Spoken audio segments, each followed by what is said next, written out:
जय हिंद दोस्तों, the future coaching centre में आप सभी को स्वागत है।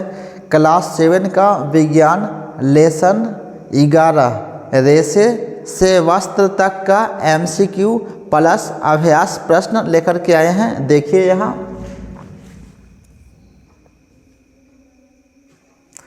यहाँ क्या कह रहा है।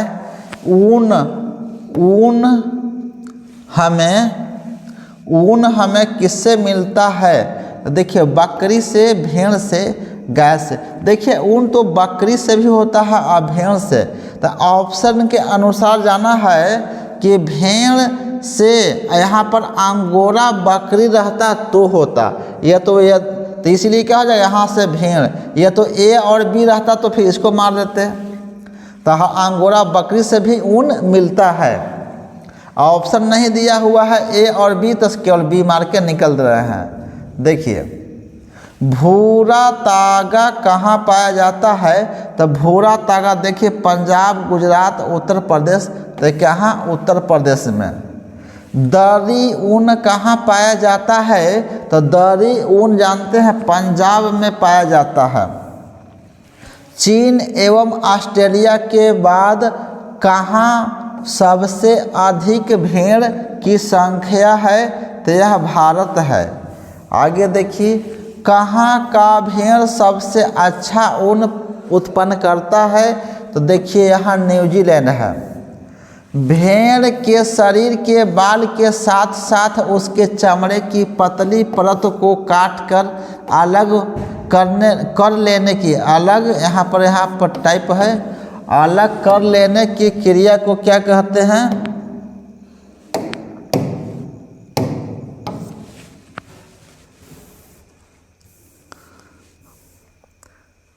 ऊन की कटाई कहते हैं। आगे देखिए मध्यम कोटि के ऊन के रेशे की लंबाई कितनी होती है? तो 6 से 17 मीटर होती है। सिल्क सलक मतलब कीड़ा को कह रहा है। सिल्क रेशे से प्राप्त करने की संपूर्ण प्रक्रिया क्या कहलाती है? तो सिल्क उत्पादन भी रेशम उत्पादन भी। इसी को पालन को सेरीकल्चर कहते हैं। इसे हमेशा शहतूत के वृक्ष पर पाया जाता है, इसको उगाया जाता है, मतलब पालन किया जाता है।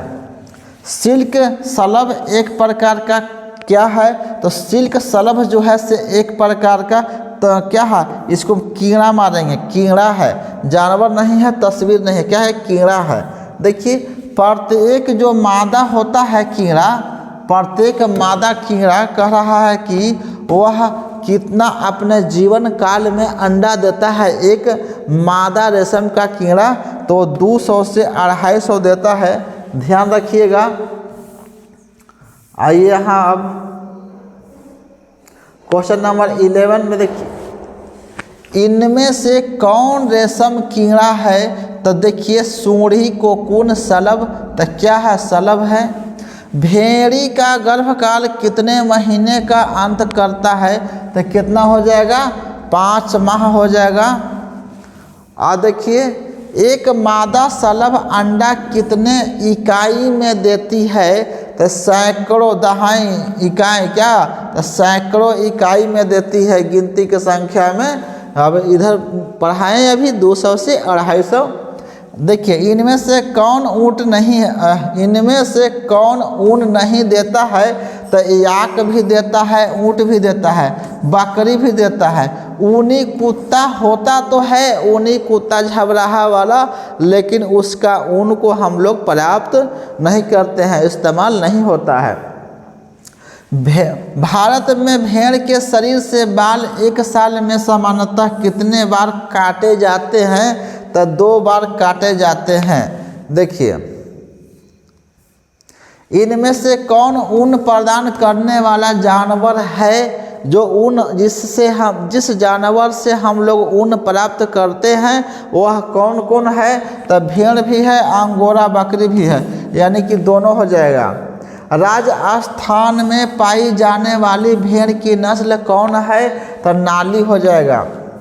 भेड़ के शरीर से बाल कटाई के लिए कौन सा मौसम उपयुक्त है? तो बसंत ऋतु और एक यहाँ पर लिख दीजिए गर्मी ऋतु, गर्मी के मौसम में।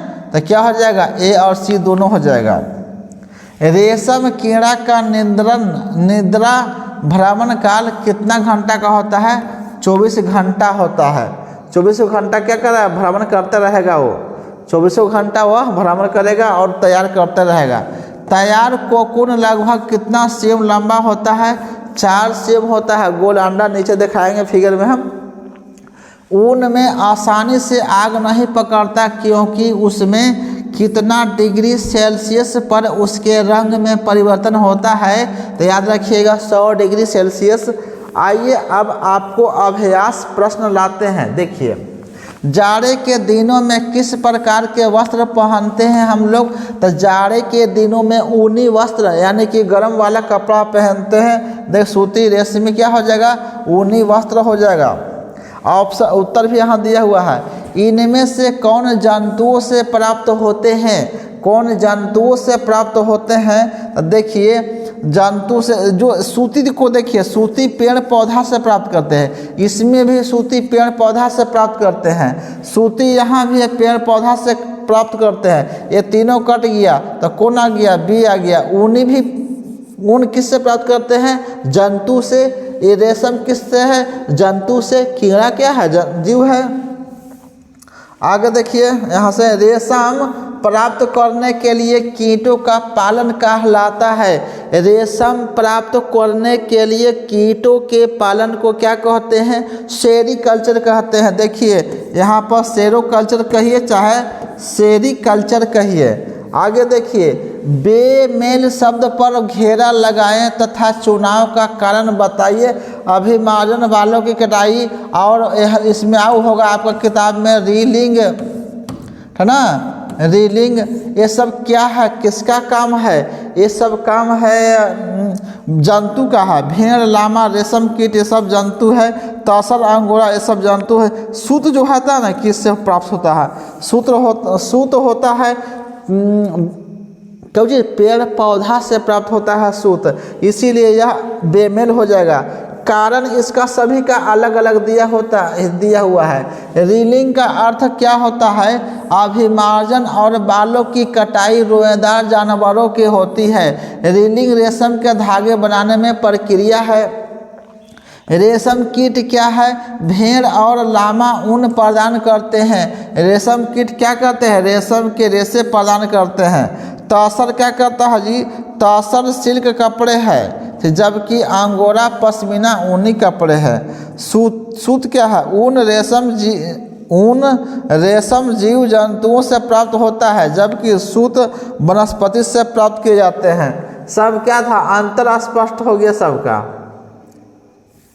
आगे देखिए, अलग अलग ऋतुओं में अलग अलग कपड़ा पहनना जरूरी होता है।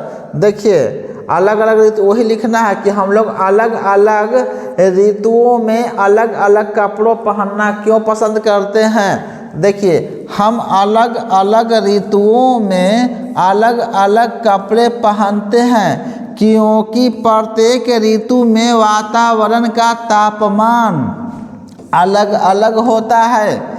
इसका हमारे शरीर पर प्रभाव पड़ता है।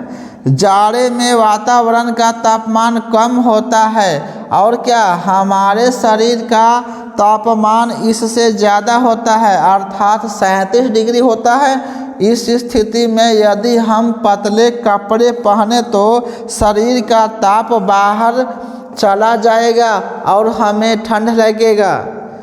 शरीर का तापमान है 37 डिग्री सेल्सियस और बाहर जो है से वातावरण का तापमान 15 डिग्री सेल्सियस, चाहे तो 10 डिग्री सेल्सियस। तो हमारे जो पतला कपड़ा पहनेंगे तो शरीर का तापमान वातावरण में चला जाएगा और वातावरण का ठंडा जो रहेगा वायु वो शरीर से आकर टच करेगा और गरम गरम हवा को ले जाएगा। इस प्रकार हमें ठंड लगना शुरू हो जाएगा। आगे देखिए, इधर क्वेश्चन आइए, इसी में और है ऊपर। चलिए, इसलिए लगेगी, इसलिए हम गर्म और ऊनी कपड़े पहनते हैं जो उष्मा देखो हवा जो है ना, उष्मा और विद्युत का कुचालक, माने कि उसमें चलेगा नहीं, शरीर में रोककर तापमान को संतुलित रखता है, मैं रोके हुए रखता है। ऊनी कपड़ा जो पहनते हैं शरीर के तापमान उसके रोमेदार धागा में फंस करके अंदर रह जाता है और बाहर का वायु बाहर ही और अंदर का वायु अंदर ही रह जाता है। इस प्रकार हमें गर्मी बनाए रखता है। अब गर्मी के मौसम में क्या करते हैं, देखिए गर्मी के मौसम, गर्मी में वातावरण का तापमान ज़्यादा होता है, बाहर का तापमान ज़्यादा होता है। अगर हम गर्म और ऊनी कपड़े पहनेंगे तो शरीर का ताप वातावरण में प्रवेश नहीं कर पाएगा, अंदर का रहेगा वातावरण, शरीर का तापमान अंदर रहेगा, बाहर नहीं निकलेगा। तो अंदर रहते रहते क्या पूरा गर्म हो जाएगा और पसीना से भर जाएंगे।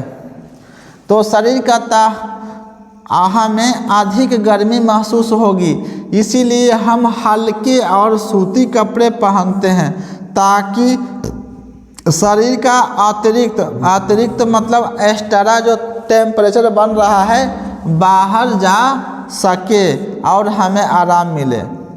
इस प्रकार अलग अलग ऋतुओं में अलग अलग कपड़ों का चयन करके हम शरीर के तापमान को संतुलित रखते हैं। आगे देखिए, फिर जाड़े के मौसम में आ गया, यानी कि ये डबल टाइप हो गया, इसको ध्यान देखिएगा, ठीक ना, ये डबल टाइप हो गया, हटा दे रहे हैं इसको।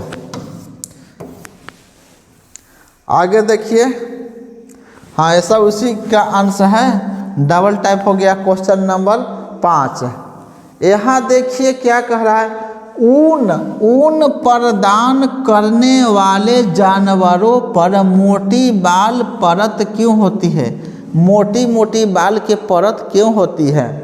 तो ऊन प्रदान करने वाले जानवरों जैसे भेड़, बकरी आदि के शरीर पर मोटी बाल की परत होती है।